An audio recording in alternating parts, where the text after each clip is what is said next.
Assalamualaikum warahmatullahi wabarakatuh. Laqad jama'al asrar wal amru kullahu Muhammadin al-mab'uts lil khalqi rahmatih. Bihi khatamallahu nubuwata wabtada falillahi min khatmin bihi wa bidayatih.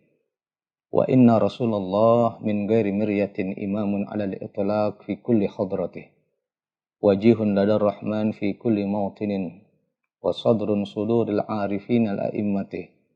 Wa may yuti'il hadi ata'a ilahahu wa may ya'sihi ya'si ilaha wa yumgatin. Wa man baya'al mukhtara baya'a rabbahu yadullah min fawqi ayyadil wafiyati.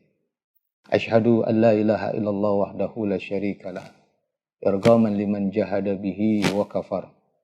Wa ashhadu anna sayyidana Muhammadan abduhu wa rasuluh sayyidil khalaiqi wal bashar. Allahumma fasalli wa sallim wa barik wa karim wa syarif wa azim ala man kanat hasanatuhu la tuhsa. An-Nabiyul Mustafa wa Rasulul Muqaffa wa ala alihi wa sahbihi wa kafati ahli sidqi wal wafa. Amma ba'du.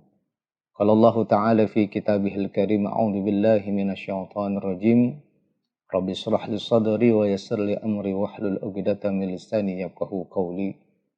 Wa qala Nabi sallallahu alaihi wasallam, afdhalus shadaqah ayata'allamal mar'ul muslimu ilman thumma yu'allimuhu akhahul muslim.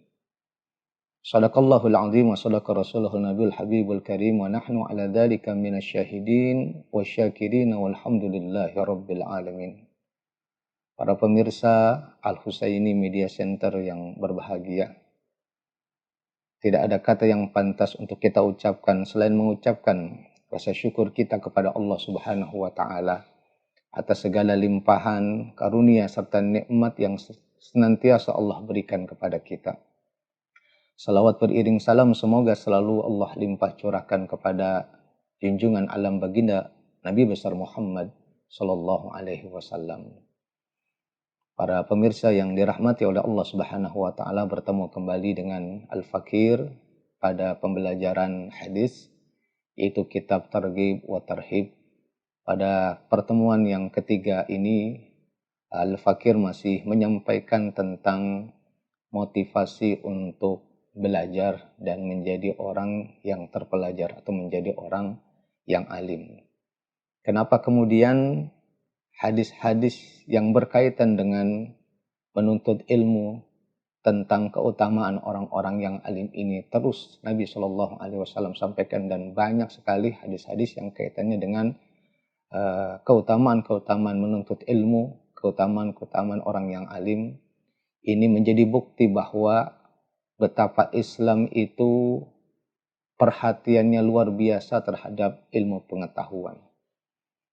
Sehingga lahirlah para cendekiawan muslim yang mereka bukan hanya ahli di dalam bidang keilmuan keagamaan, bahkan dalam ilmu yang umum, baik yang sifatnya fardu kifayah ataupun yang fardu ain, bahkan ilmu-ilmu yang diperlukan oleh orang banyak, seperti hanya ilmu kedokteran yang dicetuskan atau dikarang oleh Ibnu Sina. Ini adalah bukti bahwa perhatian Islam terhadap ilmu pengetahuan begitu tinggi. Dan ini tidak lain, tidak bukan adalah karena mereka termotivasi daripada hadis-hadisnya Nabi Shallallahu Alaihi Wasallam tentang keutamaan ilmu, keutamaan menuntut ilmu, dan keutamaan orang-orang yang alim yang memiliki ilmu.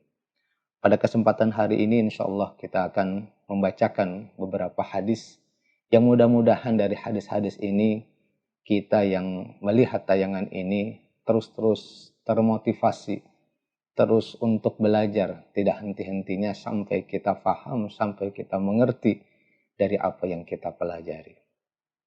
Baiklah, saya akan bacakan hadis yang pertama dari pertemuan kita yang ketiga ini, di mana baginda Rasulullah Shallallahu Alaihi Wasallam beliau bersabda, "Afdhalus shadaqah ayata'allamal mar'ul muslimu ilman thumma yu'allimuhu akhahul muslim." Sebaik-baiknya sedekah adalah di mana seorang muslim dia mempelajari satu ilmu. Kemudian setelah dia belajar, setelah dia mengerti, setelah dia faham, summa yu'allimuhu akhahul muslim. Dari ilmu yang dia pelajari tersebut, kemudian dia ajarkan kembali kepada saudaranya yang muslim. Tentulah berbicara masalah sodakoh, pasti kaitannya sodakoh dengan harta. Ada orang yang bersodakoh dengan uang, ada orang yang bersodakoh dengan makanan. Namun bila dilihat dari segi kemanfaatan, tentulah bersodakoh dengan ilmu ini adalah sesuatu yang lebih bermanfaat. Kemanfaatannya bukan hanya dirasakan oleh dirinya sendiri dan tidak dalam waktu tempo yang sebentar, tapi dalam tempo yang begitu lama kemanfaatannya, bahkan sampai meninggal. Dan bahkan dia bisa mensedekahkan kembali ilmu yang dia miliki, yang telah dia pelajari, yang telah dia dapatkan kepada orang lain. Terus seperti itu. Kalau orang bersedekah dengan harta, ketika harta itu habis, maka habislah kemanfaatannya sampai di situ. Kalau orang bersedekah dengan uang, ketika uangnya dibelanjakan, kemudian uangnya habis, maka berhentilah kemanfaatannya sampai di situ. Kalau orang bersedekah dengan makanan, ketika makanan itu sudah dikonsumsi, sudah dimakan, maka berhentilah kemanfaatannya sampai di situ. Adapun orang-orang yang bersedekah dengan ilmu, maka ilmu itu akan terus berkembang. Dia praktekkan dalam kehidupannya. Setelah dia memiliki pengetahuan, dia ajarkan kepada orang lain. Dan orang lain lagi mengajarkan kepada orang lain. Inilah yang dimaksud dengan ilmu yuntafa'u bih. Ilmu yang bermanfaat, yang pahalanya akan terus mengalir kepada orang-orang yang pertama kali mengajarkannya. Nah, di dalam hadis Nabi SAW yang lain, baginda Rasul SAW bersabda, "Idza mata ibnu Adama in qata'a amalu illa min salasin, shadaqatun jariyah, aw waladun shalihah yad'ulah, aw ilmu yuntafa'u bih." Ada 3 amalan yang kalau seandainya orang itu sudah wafat, sudah meninggal, tapi masih terus dia menerima pahala dari Allah Subhanahu wa taala. Salah satunya adalah ilmu yuntafa'u bih, ilmu yang bermanfaat, ilmu yang disedekahkan, ilmu yang diajarkan kepada orang lain. Mudah-mudahan kita termasuk orang-orang yang meskipun kita punya ilmu sedikit, tapi kita mau mensedekahkan ilmu yang kita miliki. Kemudian pada hadis selanjutnya Nabi Shallallahu Alaihi Wasallam beliau bersabda, "Fadlul ilmi khairun min fadlil ibadati, wa khairu dinikumul wara." Ilmu itu lebih utama dibandingkan dengan ibadah. Dan sebaik-baiknya orang yang beragama di antara kamu adalah orang yang wara. Kenapa beribadah, ilmu itu lebih utama daripada ibadah? Bagaimana mungkin kita melakukan ibadah, menyembah kepada Allah Subhanahu wa taala tanpa disertai dengan ilmunya? Sehingga ilmu dulu kita pelajari, setelah kita mengetahui ilmunya, barulah kita praktekkan dalam segi ibadah. Dalam kitab Shafwatul Jubad, di situ dalam nazamnya disebutkan, wa kullu man bighairi ilmin ya'malu a'maluhu mardudatun la tuqbal. Siapa saja yang dia beramal tanpa ilmu, maka amalan-amalannya adalah amalan yang tertolak, tidak diterima oleh Allah Subhanahu wa taala.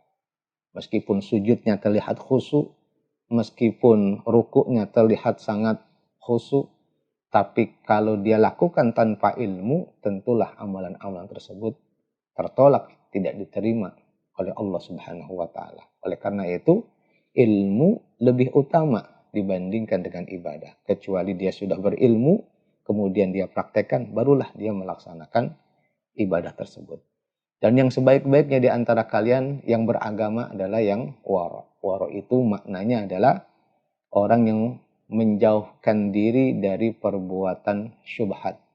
Kalau dari perbuatan syubhat saja dia sudah menjauhi, apalagi terhadap perbuatan-perbuatan atau hal-hal yang diharamkan. Syubhat itu artinya sesuatu yang belum jelas. Mana yang halal, mana yang haram. Kalau belum jelas yang halal mana, yang haram mana, ini namanya syubhat. Terhadap yang seperti itu saja dia sudah meninggalkan, bagaimana yang sudah jelas-jelas diharamkan. Jadi sebaik-baiknya kita nih yang beragama adalah yang punya sifat waro. Mesti jelas dulu, yang ini yang halal, yang ini yang haram. Ini yang halal kita ambil, kita laksanakan. Ini yang haram kita tinggalkan. Kalau yang haram-haram juga kita tinggalkan. Begitu.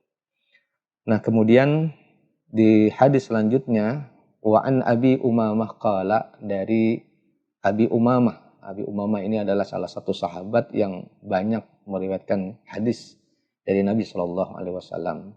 Beliau berkata, "Dzukira li Rasulillah Shallallahu Alaihi Wasallam rajulani ahaduhuma abidun wal akharu alimun."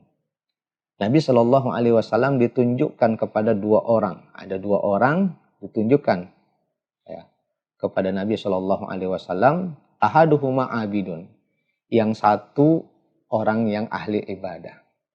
Wal akharu alimun, yang satunya lagi adalah orang yang alim.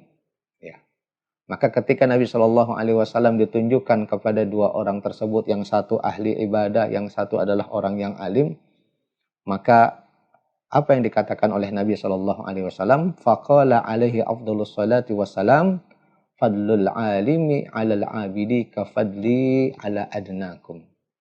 Ketika Nabi ditunjukkan kepada orang yang ahli ibadah dan orang yang alim, maka Nabi Shallallahu Alaihi Wasallam pun menyatakan fadlul alimi, keutamaan orang-orang yang alim, alal abidi, terhadap orang yang ahli ibadah, kafadli ala adnakum, seperti keutamaanku dibandingkan dengan orang-orang yang paling rendah di antara kalian. Kita tahu bagaimana Rasulullah Shallallahu Alaihi Wasallam adalah seorang makhluk yang paling mulia. Beliau adalah Sayyidul Anbiya wal Mursalin, makhluk yang paling dicintai oleh Allah Subhanahu Wa Taala, makhluk yang kalau tidak ada beliau, Allah Subhanahu Wa Taala tidak menciptakan alam semesta ini. Bila dibandingkan dengan para sahabat, para nabi-nabi yang lain, bahkan orang yang paling rendah di antara kita, maka belum ada apa-apanya. Nah, keutamaan orang yang alim dengan orang yang ahli ibadah seperti keutamanya Rasulullah dibandingkan dengan orang-orang yang paling rendah di antara kita. Mempunyai level yang begitu tinggi orang-orang yang alim dibandingkan dengan orang-orang yang ahli ibadah. Kemudian Nabi Shallallahu Alaihi Wasallam pun meneruskan. Summa qala Rasulullah Shallallahu Alaihi Wasallam. Kemudian Rasulullah Shallallahu Alaihi Wasallam menyampaikan kembali, Innallaha wa malaikatahu wa ahlas samawati wal ardi. Sesungguhnya Allah Subhanahu wa taala dan para malaikatnya, wa ahlas samawati wal ardi, seluruh penduduk langit dan penduduk bumi, wa hatta namla fi juhriha, bahkan semut yang ada di dalam lubangnya, wa hatal hud, bahkan ikan-ikan yang ada di lautan, la yusalluna ala muallimil annas akhaira. Itu seluruhnya mereka berselawat kepada orang yang mengajarkan manusia al khaira, kebaikan. Kita tahu bahwa kalau Allah berselawat kepada makhluknya, itu maknanya adalah Allah Subhanahu wa taala memberikan rahmat.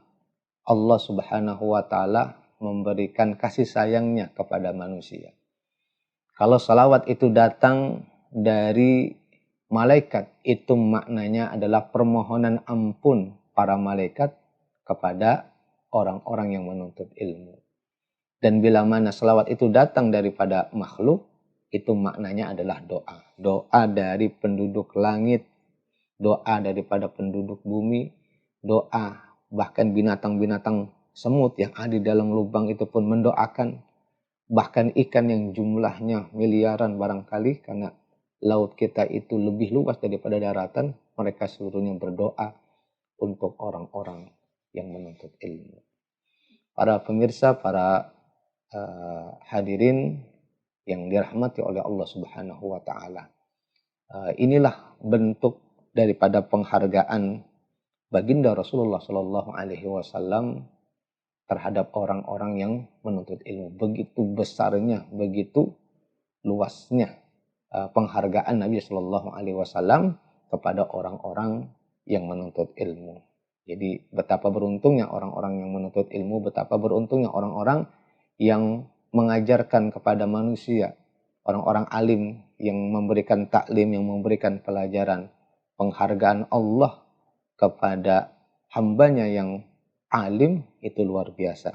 Bahkan seluruhnya mereka berselawat kepada orang-orang yang mengajarkan manusia, yaitu sebuah kebaikan. Kemudian di hadisnya Nabi Shallallahu Alaihi Wasallam yang selanjutnya adalah waqala Shallallahu Alaihi Wasallam, dan bersabda Nabi Shallallahu Alaihi Wasallam, ma ubidallahu bi syai'in afdala min fikhin fi dinin. Ma ubidallah, tidaklah Allah Subhanahu wa taala disembah bi syai'in afdala, dengan sesuatu yang lebih utama, min fikhin fi dinin, daripada orang tersebut memahami agamanya. Jadi kita menyembah kepada Allah Subhanahu wa taala bukan cuma sekedar mengikuti gerakan pada saat sholat, orang sujud kita ikut sujud, orang ruku kita ikut ruku. Kita mesti paham, kita mesti mengerti atas bagaimana kita menyembah kepada Allah Subhanahu wa taala. Makanya pada pembahasan kita fikih yang disampaikan oleh guru mulia kita, Muallim Ki Haji Ahmad Faisal, nah, disitulah kita sebenarnya sedang memahami agama kita. Bagaimana kita menyembah kepada Allah Subhanahu wa taala yang paling bagus, yang paling utama, yang paling afdol, dengan cara memahami agama. Dari mulai kita belajar tata cara airnya, ya. Air yang kita gunakan untuk wudu itu air yang bagaimana? Mesti paham juga. Tidak sembarangan semua air kita bisa gunakan untuk berwudu, tapi ada kategori air yang tahir mutahhir, ada yang tahir ghairu mutahhir, dan lain sebagainya. Nanti ada pembahasannya di pembelajaran fikih itu. Nah, itu adalah tujuannya adalah untuk memberikan pemahaman. Itu baru belajar tentang syarat untuk kita masuk kepada ibadah kepada Allah Subhanahu wa taala. Belum lagi kita masuk ke dalam rukunnya. Bagaimana cara takbir yang benar, bagaimana cara membaca Fatihah yang betul, ruku yang sesuai dengan apa yang Rasulullah SAW anjurkan. Kemudian bagaimana sujud yang benar, apa saja anggota tubuh yang menempel pada saat sujud. Nah, kalau kita sudah memahami itu semuanya, maka dengan cara itulah yang paling afdal Allah Subhanahu wa taala disembah. Kalau kita ditanya, kalau sujud itu anggota sujud mana aja? Ya, pokoknya kalau sujud begitu aja. Nah, itu berarti kita belum memahami agama.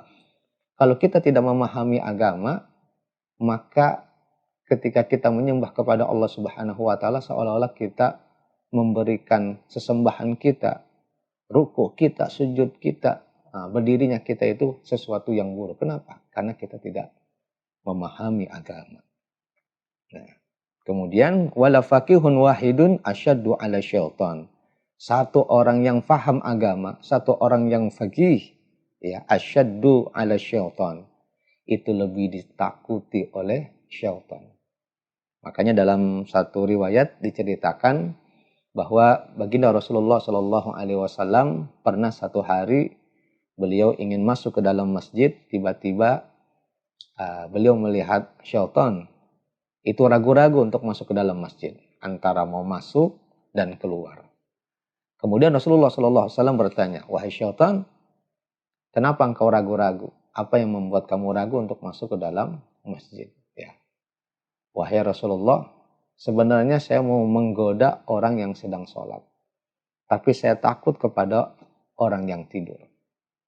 Rasulullah pun terheran, bagaimana kamu takut kepada orang yang sedang tidur, sedangkan orang yang sedang ibadah itu sedang menghadap Tuhannya, sedang menghadap kepada Allah Subhanahu wa taala. Kenapa kamu tidak takut kepada orang yang sedang menyembah kepada Allah Subhanahu wa taala?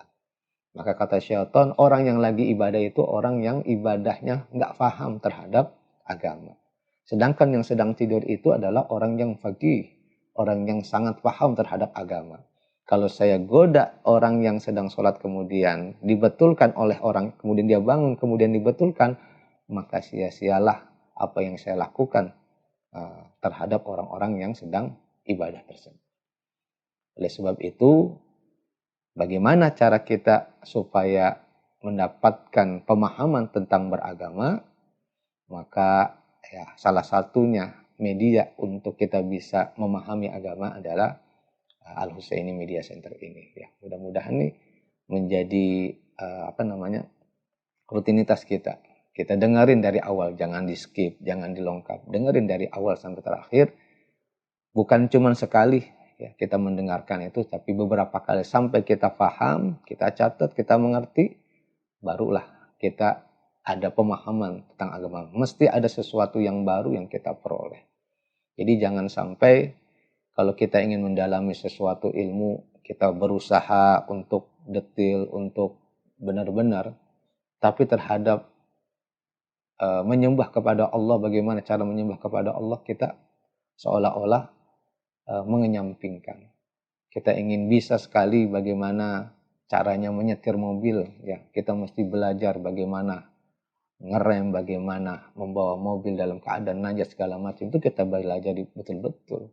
Kalau yang terhadap yang demikian saja kita mau belajar, maka seharusnya menyembah kepada Allah Subhanahu wa taala, beribadah kepada Allah Subhanahu wa taala harus lebih mendalami agar kita memberikan sesuatu yang terbaik kepada Allah Subhanahu wa taala. Karena Allah yang menciptakan kita fi ahsanit taqwim, dalam bentuk yang sebagus-bagusnya. Allah memberikan kita rezeki tanpa kita minta. Allah memberikan penglihatan tanpa kita minta. Allah memberikan sehat ruh di dalam tubuh kita tanpa kita minta. Lalu apa persembahan kita untuk Allah Subhanahu wa taala? Kalau sujud saja kita asal. Kalau rukuk saja kita asal. Kalau kita mau berwudu saja kita asal. Kalau kita mau berpuasa saja asal. Lalu apa yang terbaik yang Allah berikan? Maka wajar kalau Nabi Shallallahu Alaihi Wasallam mengatakan bahwa tidak ada sesuatu cara untuk menyembah kepada Allah yang lebih afdal kecuali kita paham terhadap agama. Ya, mudah-mudahan ini jadi wasilah buat kita untuk memahami agama kita. Walikulli syai'in imad, dan setiap sesuatu itu mesti ada tiangnya.